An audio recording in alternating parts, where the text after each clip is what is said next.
बिहार का current affairs. आज 9 मई है। 9 मई के न्यूज़पेपर का कलेक्शन लेकर के आया हूँ। इस जो कई पेपरों का कलेक्शन है और बहुत ही इम्पोर्टेंट सेशन होने वाला है, इसे आखिर तक सुनिएगा। ये 69वीं बीपीएससी पीटी के लिए ही नहीं बल्कि मेंस के लिए भी मैं इंडिकेट करता रहता हूँ। और साथ ही साथ शिक्षक बहाली का भी आने वाला है, जिसमें 1 to 5 वाले में जीएस है और उसके अंतर्गत भी आपको बिहार करंट से रहेगा। और दरोगा के एग्जाम्स में भी ये आपको बिहार का करंट रहेगा। और इसके अलावा भी जो भी बिहार का एग्जाम्स होगा उन सब के लिए ये इंपॉर्टेंट होगा। इसलिए इसको आखिर तक सुनिएगा और लाइक, शेयर, कमेंट और सब्सक्राइब करना न भूलें। मैं हुसैन सर आपका अपने YouTube channel revision for success में अभिनंदन करता हूं, खैर मकदम करता हूं। इस सेशन को शुरू करने से पहले मैं कुछ बातें कहना चाहूँगा कि मैं एमसीक्यू भी आपको दे रहा हूँ। मेरा टेलीग्राम चैनल है रिवीजन फॉर सक्सेस 23 में आपको इसका दे रहा हूँ। अभी मैं 7 तारीख का मैं नहीं दे पाया हूँ, जो कि आज शाम को आपको 7 तारीख का भी मिल जाएगा और आज वाला भी एमसीक्यू मिल जाएगा। और किसी ने हमारे कमेंट में किया है कि आंसर का जो मैं एमसीक्यू दे रहा हूँ उसके आंसर का एमसीक्यू का आंसर भी चाह रहे हैं। तो मैं ये कहना चाह रहा हूं कि जब मैं बोर्ड पर सारा का सारा बता दे रहा हूं, इसी का ही एमसीक्यू बना दे रहा हूं, तो आप चाहें तो वीडियो देख करके करेक्शन कर सकते हैं। तो एक बार रिवीजन भी आपका हो जाएगा और आप उसका आंसर भी ढूंढ लेंगे।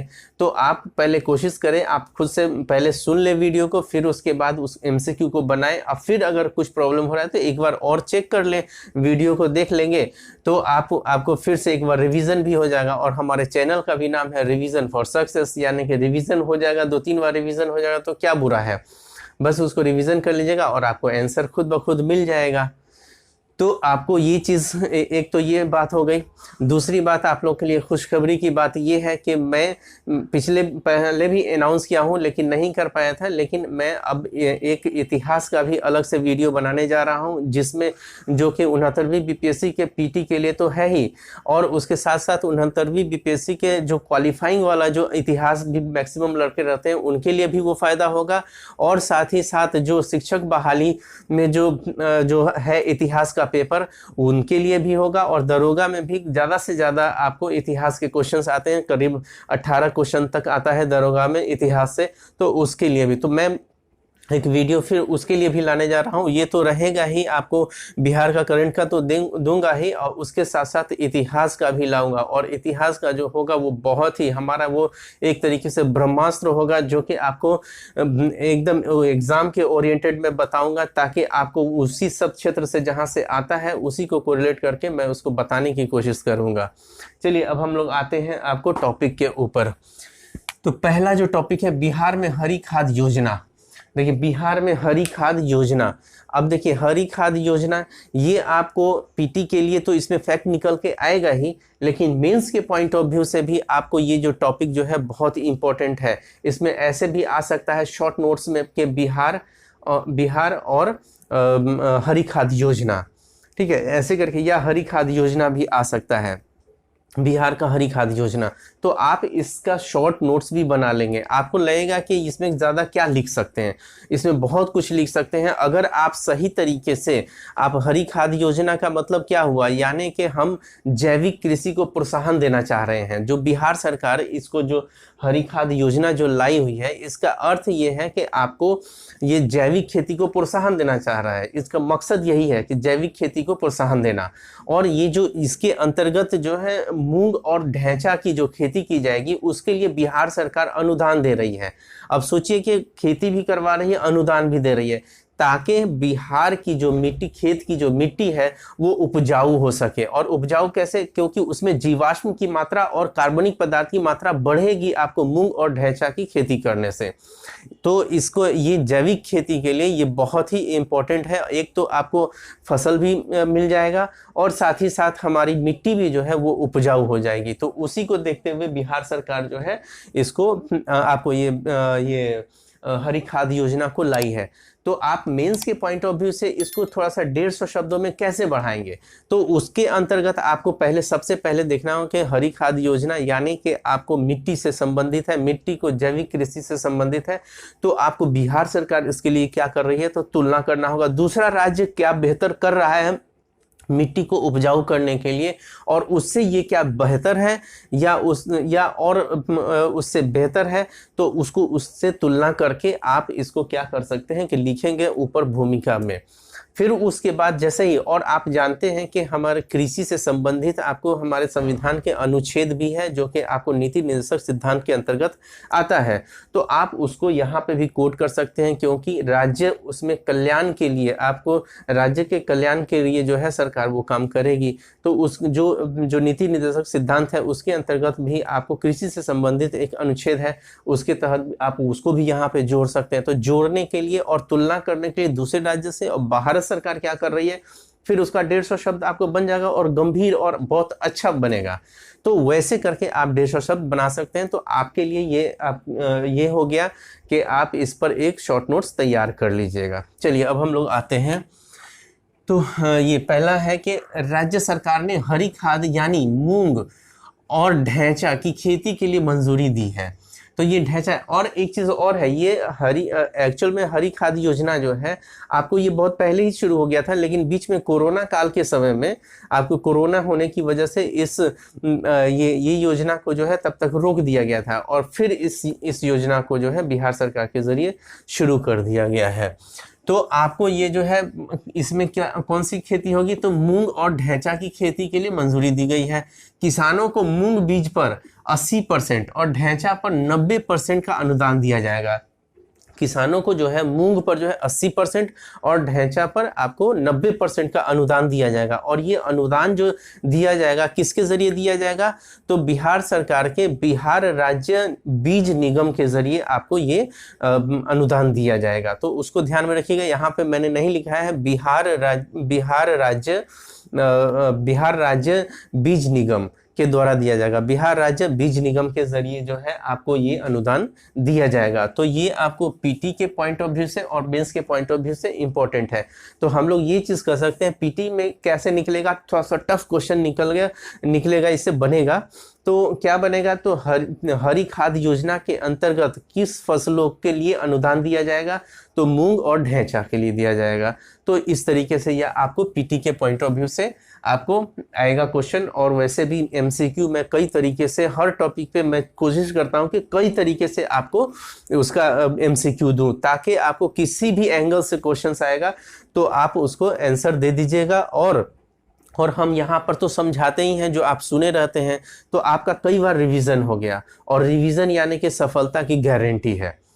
चलिए, तो आपको ये चीज हो गया। अगला एक पहला आपको टॉपिक हो गया। दूसरा है भाव्या ऐप। भाव्या ऐप क्या है, तो इसका जो फुल फॉर्म है बिहार हेल्थ एप्लीकेशन विजनरी योजना फॉर ऑल, यानी कि BHAVYA भाव्या यानी कि हो गया बिहार हेल्थ एप्लीकेशन विजनरी योजना फॉर ऑल।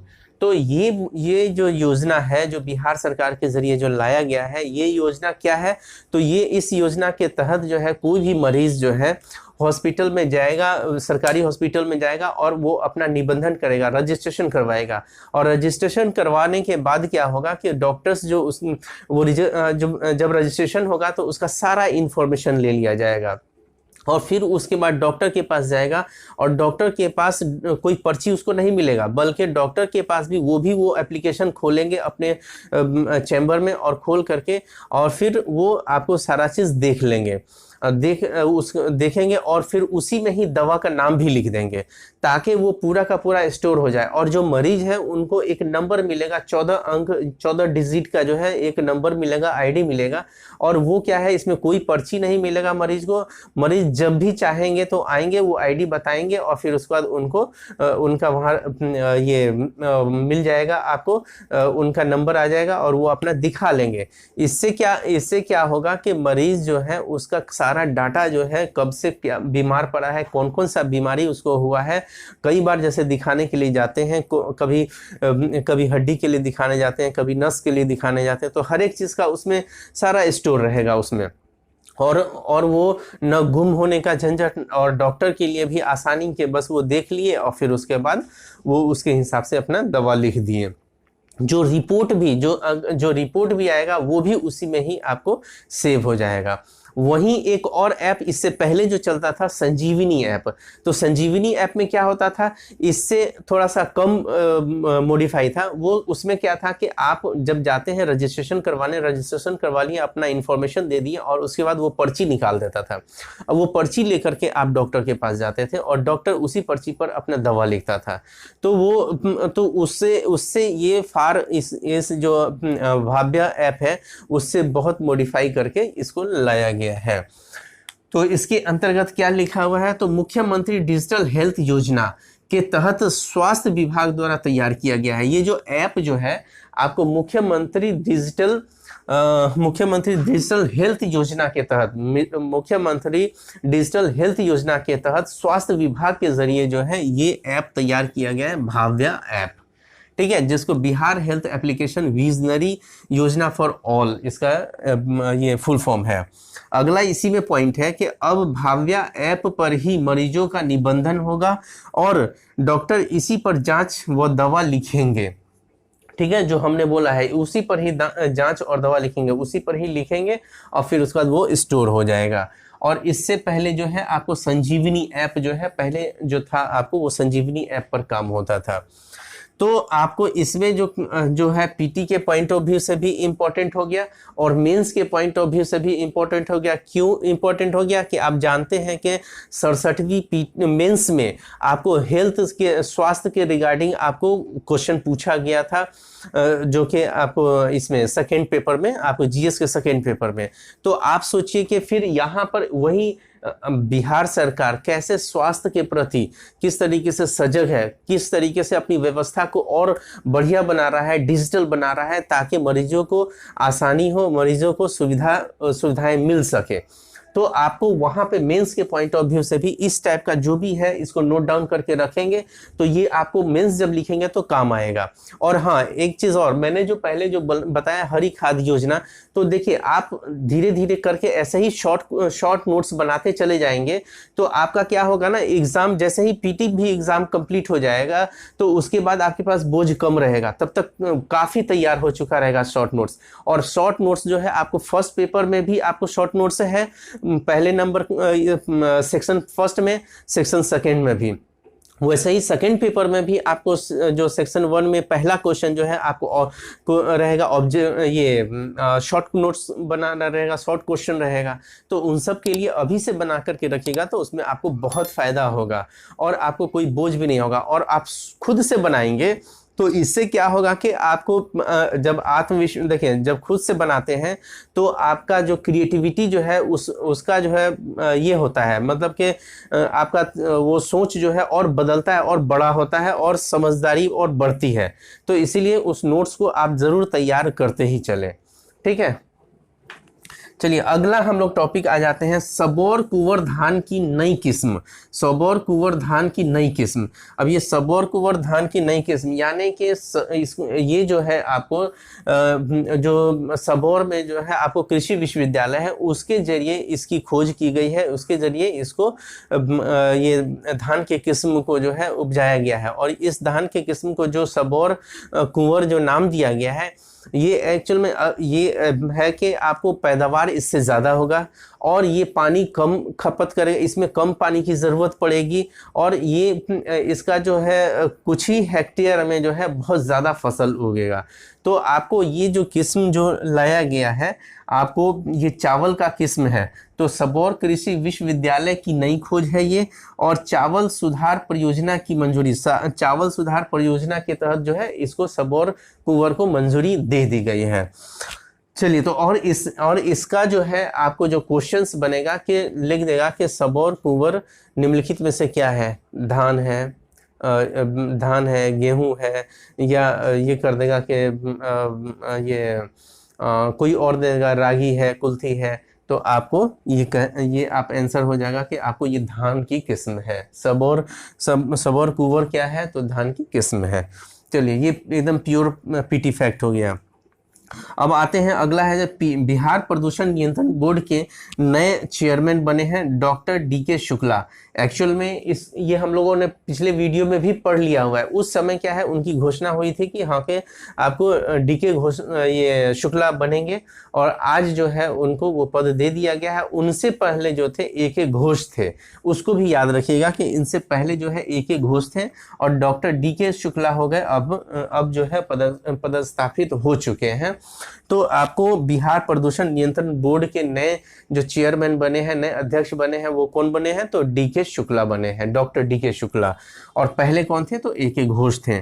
तो इस पर भी क्वेश्चन जो है आपको कैसे क्या बनेगा, तो बिहार, बस इसका तो सिंपल सा क्वेश्चन बनेगा कि बिहार प्रदूषण नियंत्रण बोर्ड के नए अध्यक्ष कौन बने हैं, तो डॉक्टर DK शुक्ला। अब अगला जो टॉपिक है, आपको केंद्रीय जल शक्ति मंत्रालय द्वारा पहली बार किए गए जल स्रोतों की गणना।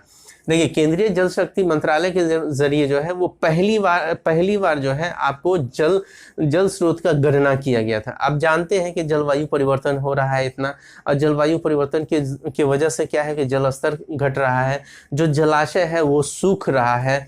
ऐसे ही जलाशय जो है बिहार में करीब आपको कितने जलाशय, बिहार में 23 बड़ा जलाशय है, लेकिन उसमें से 16 जलाशय जो है सूख चुका है।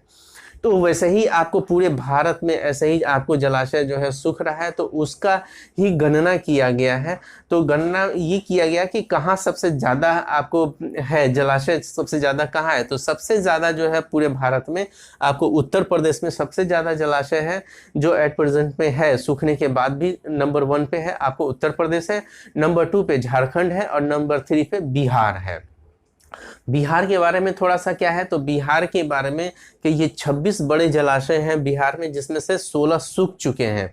और उनमें से जो सबसे ज़्यादा जलाशय जो अभी एट प्रेजेंट में वर्तमान में बिहार में अगर है, तो वो है आपको दुर्गावती जलाशय में। दुर्गावती जलाशय में बिहार में सबसे ज़्यादा अगर पानी है तो उसी में ही है। और ये कहाँ है, तो ये सासाराम में है। इसको इम्पोर्टेंट है, सासाराम में, ये याद रखिएगा।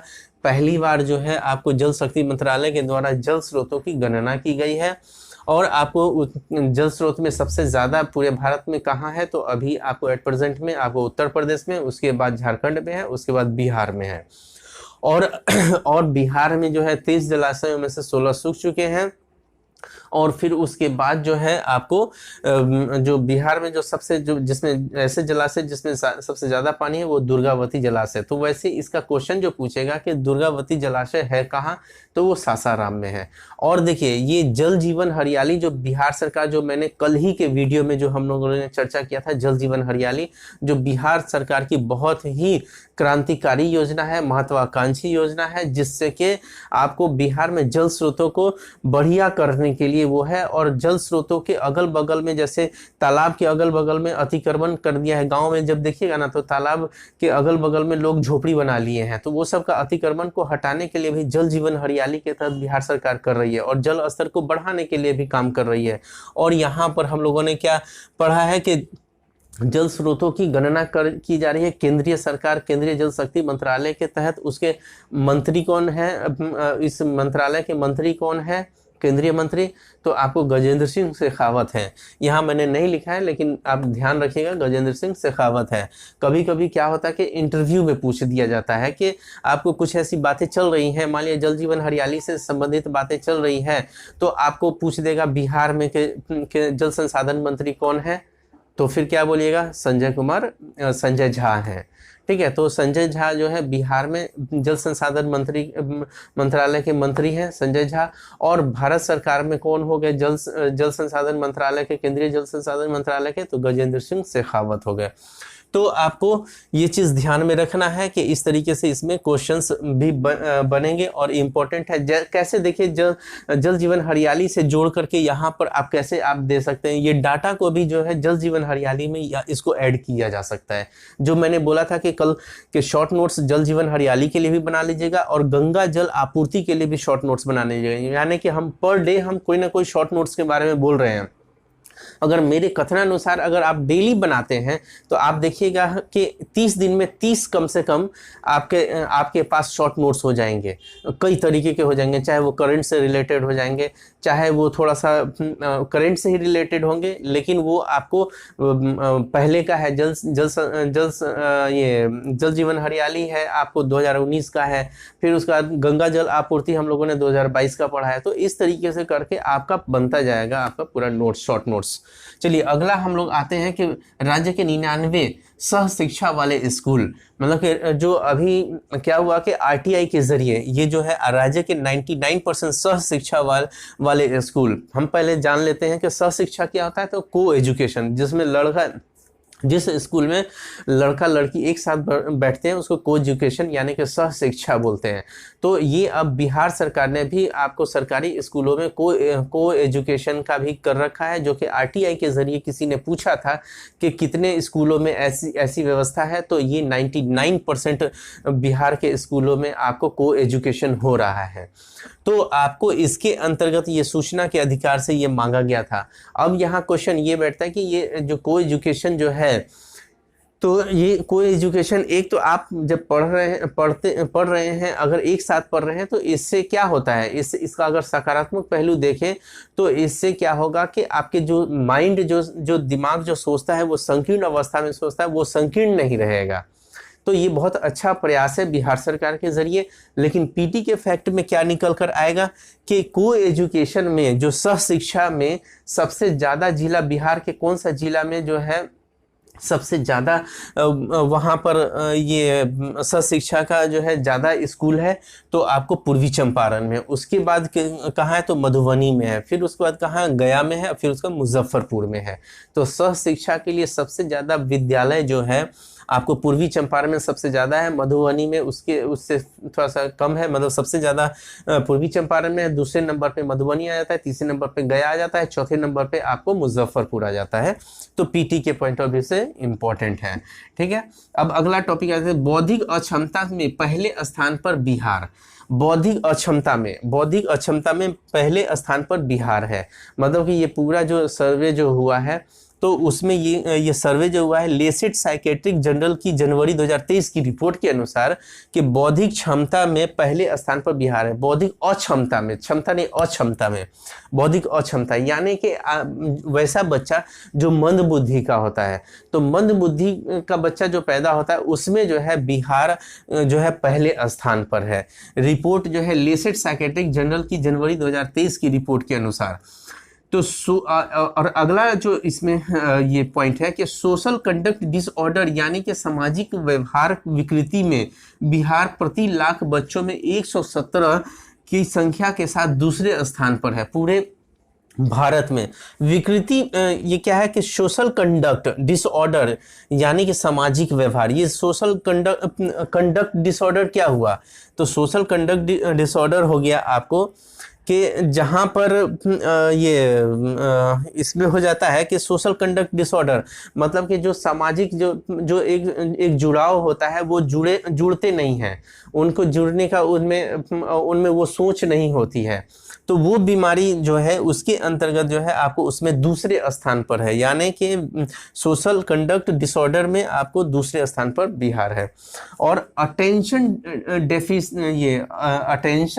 डेफिसिट हाइपर एक्टिविटी डिसऑर्डर में हिमाचल पहले स्थान पर है और बिहार दूसरे स्थान पर है।